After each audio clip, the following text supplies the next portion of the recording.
Hi, I'm Andy with Anchor Security and Professor of Cybersecurity at the University of Delaware. The next function of the NIST framework is respond. That plays directly off of the previous function, detect. The goal of detection was to take the time between a cyber incident from many months, which is the average, down to just a few minutes.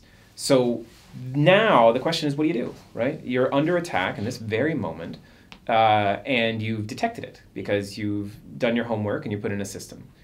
So the first thing you want to pull off is some sort of a mitigation plan. And really, if you've got a good response plan, you're going to be just checking the boxes, right? You want something that runs smooth as silk.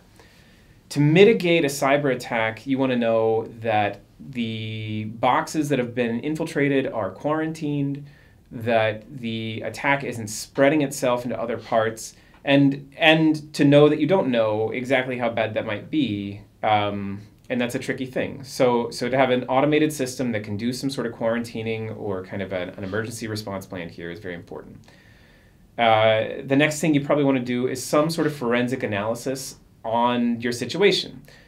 Take a look at binaries involved, logs, some sort of artifacts that might be left behind by the attack, and get to know whether or not it is something that is run-of-the-mill or if you're being targeted by a nation state or something along those lines. Because the reactions to those are very different.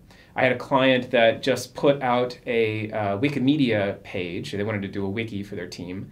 And within 24 hours, they'd been hacked. And every PHP script on their server had this big nasty payload on it. To catch that in real time, shut it off, and so on, you look and you say, okay, well, what's the nature of this thing? Almost certainly this is coming from a bot army, right? This is something that anybody who is looking for a new site that's deployed with sort of common vulnerabilities is going to find in a hurry. This is not somebody intentionally aiming at that particular company and doing something very savvy. And this is what I mean by doing a good forensic analysis and trying to shut things down.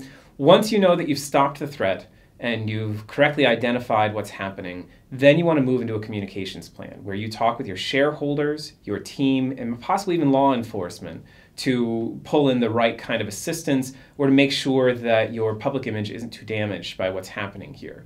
If you've got clients who might be affected by the breach, to get them to reset their passwords or something along those lines, this is part of your response plan. And they'll feel comfortable knowing that you had a response plan in place, that you caught it in a hurry, and that you did the right behaviors. Then beyond that, you probably want to get involved in some sort of an improvement process to know whether or not you can improve your detection or your protection or your mitigation schemes based on what just happened, right? This is a dogfight, and none of us are perfect. We're trying our best to re-up our defenses every single time something slips through. And I think it's important to approach this field very humbly to handle those situations as well as you can.